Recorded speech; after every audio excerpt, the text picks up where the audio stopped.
hoje eu vou ter a ousadia, né, de falar mais uma vez do Evangelho, que eu acho muito importante, que o Evangelho segundo o Espiritismo, ele traz as informações, as parábolas de Jesus, né, com a interpretação dos bons espíritos.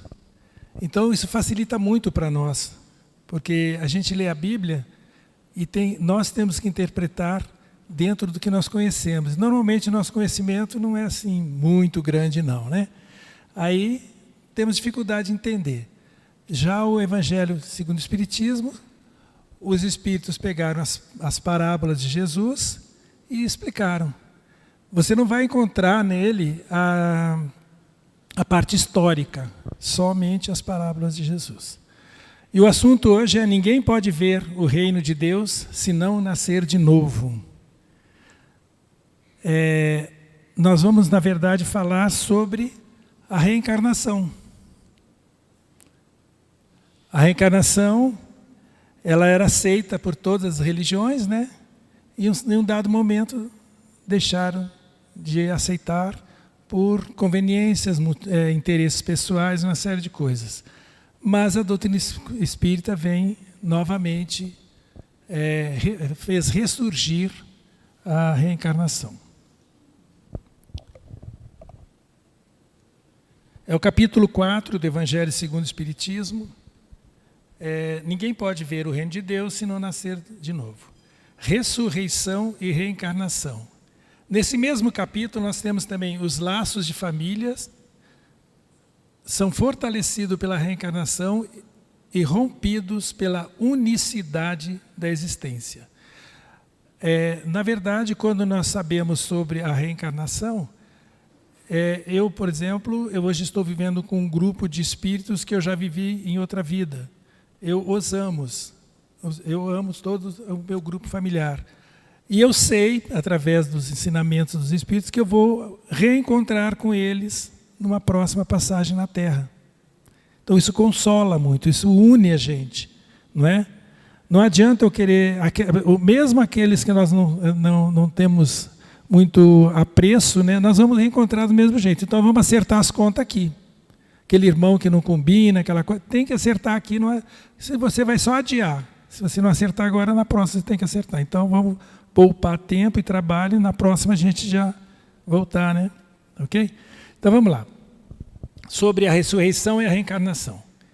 E veio Jesus para os lados de Cesareia de Filipe e interrogou os seus discípulos dizendo: quem dizem os homens que é o Filho do Homem?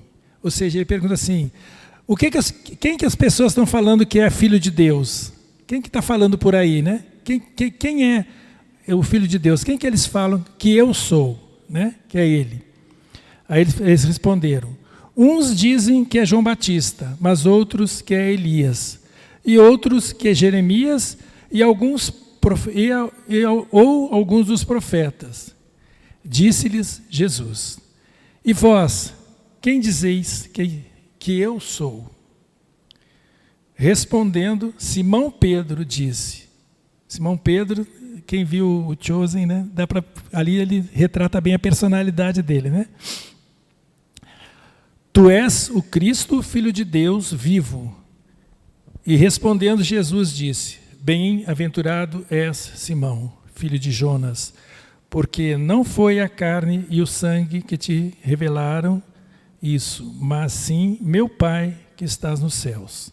Isso está no Evangelho de Mateus 16, 13 a 17, no Evangelho de Marcos 8 a 27 a 29.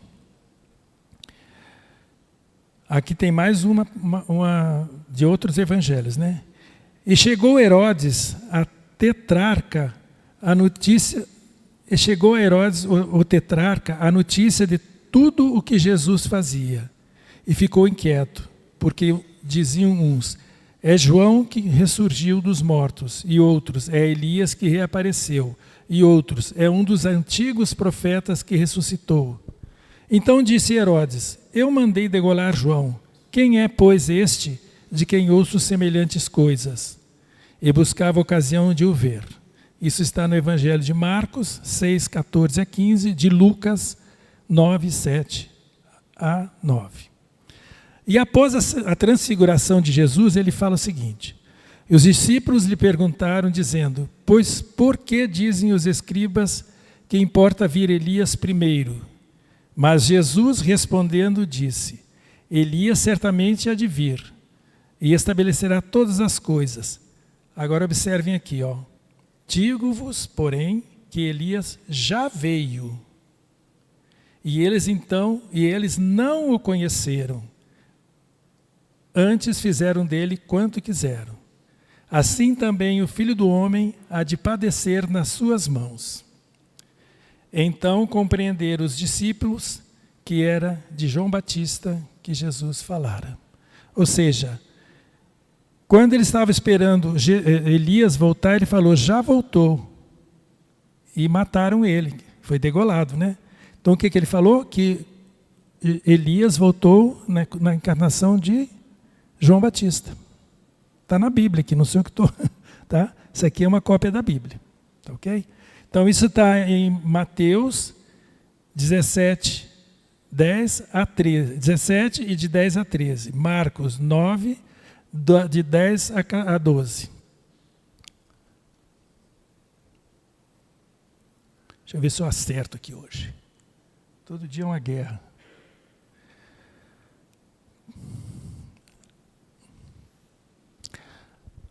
Ressurreição e reencarnação. A reencarnação fazia parte dos dogmas judaicos sob o nome de ressurreição.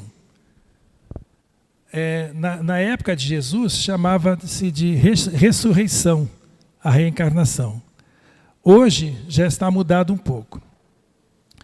Eles deixaram realmente de falar, né, dessa questão no ano de 500 e pouco, por motivos... Fica aí. Por interesses, é sempre bom ter uma segunda opção, né? Vamos ver se é para cá ou para lá.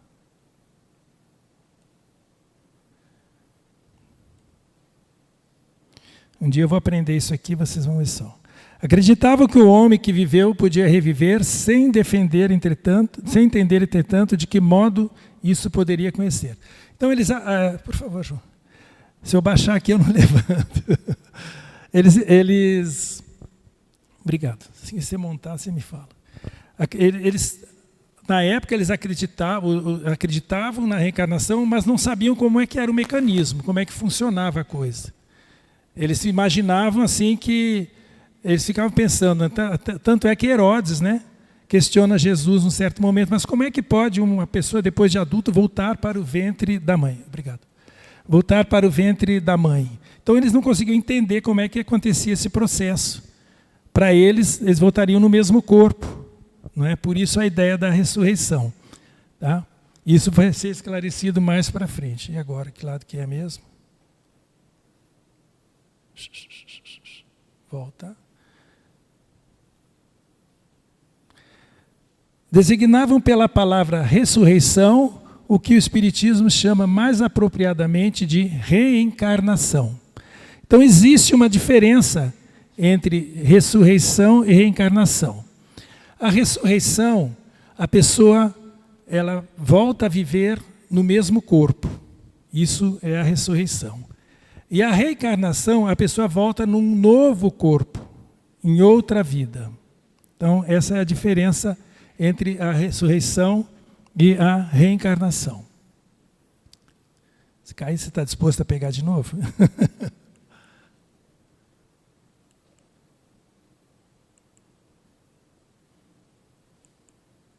Aqui está, eu trouxe essas gravuras, né? Aqui Elias e João Batista. E aqui o caso de Lázaro. Então, no caso do Elias e do João Batista, nós temos a reencarnação. E no caso de Lázaro, nós temos a ressurreição, porque Jesus, ele estava morto e Jesus, no mesmo corpo, fez ele voltar à vida. Né? Então está bem clara a diferença da reencarnação com a ressurreição.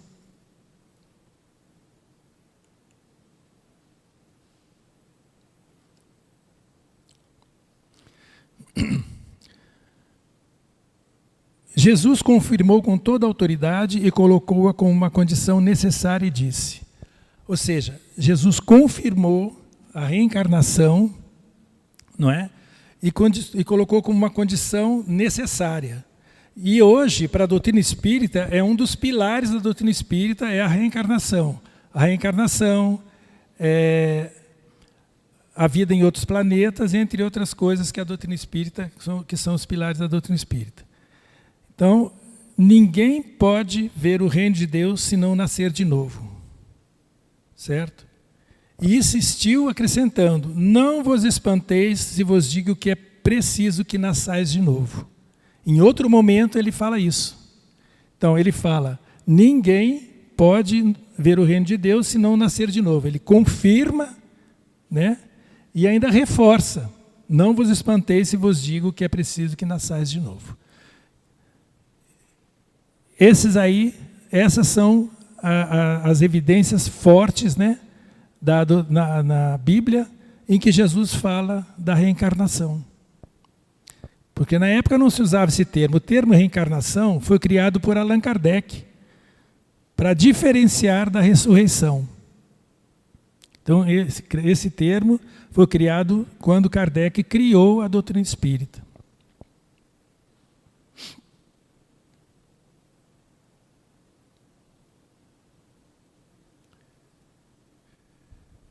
Essas palavras, se o homem não nascer da água e do Espírito, foram interpretadas no sentido da regeneração pela água do batismo. Ou seja, o que se entendia na época, as pessoas não tinham condições de entender essa questão da reencarnação. Então, na época de Jesus, eles achavam assim, vai nascer de novo no momento que ele for batizado, porque Jesus falou, o que é da carne é da carne, né? E o que é espírito, deverá renascer da água. Então eles imaginavam que aquele batismo deles da época era o renascimento. E não, ele estava falando da gestação, que no útero tem a água, né? E aonde se forma o corpo. E ele já estava falando era disso. E eles interpretaram que seria aquele batismo. Porém, o texto primitivo trazia simplesmente não renascer da água e do Espírito. Em algumas traduções foi substituída por Espírito Santo, o que trouxe mais confusão ainda. O que afastou mais ainda a ideia da reencarnação das religiões.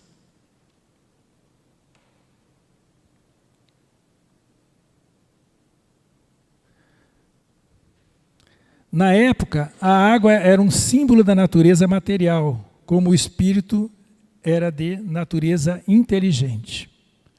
Era como eles viam as coisas naquela época, que é um pouco diferente do que nós vivemos hoje.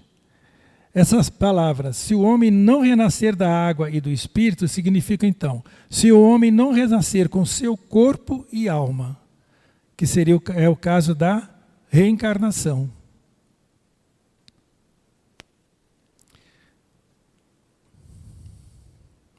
Aqui tem uma parte que os fariseus, né, o Nicodemos, questiona Jesus. Ora, havia um homem dentre os fariseus chamado Nicodemos, senador dos judeus, que veio à noite encontrar Jesus e lhe disse, Mestre, sabemos que viestes da parte de Deus para nos instruir como um doutor, pois ninguém poderia fazer os milagres que fazes se Deus não estivesse com ele.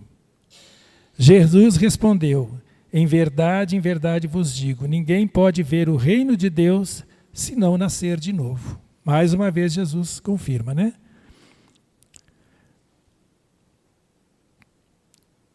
O que nasceu da carne é carne, e o que nasceu do Espírito é Espírito. Não vos espanteis se vos digo que é preciso que nasçais de novo. O Espírito sopra onde quer que escutais a sua voz, mas não sabeis de onde ele vem, nem para onde vai. Ocorre o mesmo com todo homem que é nascido do Espírito. Agora, olha aqui a pergunta seguinte do Nicodemos, interessante. Acho que qualquer um de nós teria essa dúvida, né? Como isso pode acontecer? Jesus lhe disse: sois mestre em Israel e ignorais essas coisas? Em verdade vos digo que apenas dizemos o que sabemos e que apenas damos testemunho do que vimos. E, entretanto, não recebeis nosso testemunho. Mas, se não acreditais quando vos falo das coisas terrenas, como acreditareis quando vos falo das coisas dos céus? Nicodemos, ele ficava imaginando, mas como é que pode, né, o homem voltar para o ventre da mãe e para nascer de novo? Aí foi quando Jesus falou isso, que ele não tinha conhecimento, né, apesar de ser um dos mestres da época, mas o Nicodemos até que ele era mais humilde que os outros, né? Ele tinha um pouco mais de humildade que os outros.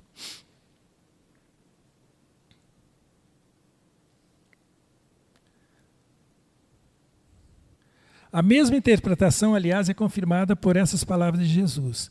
O que nasceu da carne é carne, e o que nasceu do Espírito é Espírito. Ou seja, no momento do nosso desenlace, nós voltamos para a pátria espiritual, que é o mundo verdadeiro. Quando Jesus disse, meu reino não é desse mundo, nós estamos aqui na Terra, que é uma escola, para passar um período entre 90, hoje nós estamos conseguindo alguns chegar até 100, né? 80 a 100 anos é o período que nós vamos passar aqui nesse aprendizado. E vamos voltar para a pátria verdadeira, que é o mundo espiritual. Mas como nós somos muito ligados aqui nas coisas da terra, nós invertemos as coisas, né? Nós falamos que nós morremos quando saímos daqui. Na verdade, nós vamos nascer no mundo espiritual, né? Voltar para a nossa condição verdadeira. Basta nós lembrarmos, falo outra vez, que Jesus mesmo falou, meu reino não é deste mundo. Então, o que nós temos que fazer aqui? Aqui nós temos que buscar em nós o que precisamos melhorar, trabalhar isso, mas como é que eu vou saber o que eu preciso melhorar? Eu tenho o quê? O exemplo que é Jesus. Ele é a minha referência. Como Jesus viveu? Mas eu não vou dar conta de viver como Jesus. Calma, você vai ter milhares de reencarnações para poder chegar lá. Não tenha pressa. Se você der um passo em cada uma, vai que em 2000 anos você evolui, né? Então, o que é o tempo, gente? O que é 2000 anos diante da eternidade? Não existe o tempo. O tempo existe para nós, que somos aqui presos à matéria. Então, a eternidade, se você pensar na eternidade, 2000 anos é um segundo. Não é? Então, nós temos a referência de Jesus e temos esse período aqui. Aí, quando nós chegamos do outro lado, voltamos da escola, né? Passamos esse ano. Aí nós vamos chegar lá e falar assim, como é que foi lá? Foi aprovado? Nota 6. Olha, tem que voltar para melhorar nisso. Aí volta. Já melhorou, nota 8. Né? Tá, ok. 10. Pronto. Vai voltar? Vai. Porque agora você tem um outro grupo de espíritos que você também tem que aprender com eles. Com esse grupo você já aprendeu, agora você vai para outro grupo. Até que chegou o ponto que você não precisa mais reencarnar na Terra. Você vai reencarnar num planeta onde você vai crescer, vai chegar lá, vai ser assim, igual um índio quando chega numa cidade grande, vai ser a sua condição lá, só que você vai crescendo, aprendendo também, e acaba evoluindo, e assim vai se fazendo a nossa evolução. Tá? Ninguém pode vir ao reino de Deus se não nascer de novo. Do Evangelho segundo o Espiritismo, o capítulo 4. Eu quero fazer uma sugestão a todos. Eu quero sugerir que todos que têm interesse na doutrina espírita, procure ter em casa o Evangelho segundo o Espiritismo como livro de cabeceira. Eu vou falar aqui uma forma de você usar o Evangelho. Não é nenhum milagre, não é uma fórmula de resolver os problemas. Mas existe assim uma coincidência tão grande, porque nós temos os nossos anjos de guarda. não é? E Ele quer nos ajudar. Quando você está passando por um momento difícil, uma conturbação, sabe que alguém está passando um momento difícil, você recorre ao Evangelho. Aí você concentra bem no problema que você quer saber, aí você está dando a oportunidade do anjo de guarda seu te intuir para você abrir na página que você precisa. Isso vai depender do nosso equilíbrio no momento, né? Aí você vai ver assim, a maioria das vezes é como se fosse uma resposta para aquilo que você está procurando. É muito interessante essa questão do Evangelho, porque você está dando oportunidade para os bons espíritos te ajudarem através daquilo ali, não é? E no final do Evangelho, no capítulo 28, nós temos a coletânea de preces. Ali às vezes você quer fazer uma oração por alguém e não tem as palavras. Lá você tem uma referência, tem as várias preces para várias situações, onde você dirige para quem você quer ajudar, certo? E quero lembrar o seguinte, nós temos que ajudar não só aqueles que amamos, mas amar os nossos inimigos, também oferecendo orações para eles. Então, o Evangelho segundo o Espiritismo, ali tem outro exemplar, né? Ele nos auxilia muito nesses momentos. Eu fui criado num lar espírita, e eu lembro desde que eu era menino pequeno lá no Porto Alegre, como diz, né? De ver a minha mãe com o Evangelho. Acontecia um problema com a gente, ela pegava o Evangelho. Acontecia um problema no trabalho, ela pegava o Evangelho. Qualquer filho que tivesse doente, ela pegava o Evangelho também, para se harmonizar, para ter a mente clara, para receber a ajuda dos bons. Então, assim, para mim foi um exemplo que eu não esqueci e também faço uso da mesma forma. Outra coisa, São João, quando já no finalzinho da vida, ele falava, meus queridos, amai-vos. Meus queridos, amai-vos e instruí-vos. O conhecimento, gente, liberta a gente. Então, o conhecimento mais profundo da doutrina espírita, você vai ter no livro dos Espíritos. Mas não é para os Espíritos lerem, não. Os Espíritos fizeram para você. O livro é dos Espíritos, então eu vou deixar aqui que os Espíritos vão ler. Não é assim, gente. É para nós lermos. São 1019 perguntas e respostas que Kardec fez aos Espíritos. Eu acredito que a maioria das dúvidas, se não todas as dúvidas de vocês, estão respondidas nesse livro. E depois que vocês lerem esses dois, vocês vão empolgar e vão começar a ler os outros 3, que são 5 livros, né? Tá? Não tenham pressa. Eu li todas as obras primeira vez em 15 anos. Aí depois a segunda vez eu já li em 5. Aí a terceira vez que eu li em 3 anos. Hoje eu já parei de ler, eu leio aleatoriamente, tá? Porque eu não quero decorar as obras, né? Mas assim, foi muito importante para mim. Então, se você quer trilhar dentro da doutrina espírita, conheça um pouco das obras básicas primeiro. Ok? Que Deus abençoe a cada um de vocês. E eu espero que ver pelo menos uma meia dúzia de 4 ou 5 aqui que tome essa decisão. Ok? Aí eu já vou me sentir realizado. Tá? Fiquem com Deus e aproveite agora o momento do passe, né? E mentalize as pessoas que vocês querem ajudar. Muito obrigado a todos.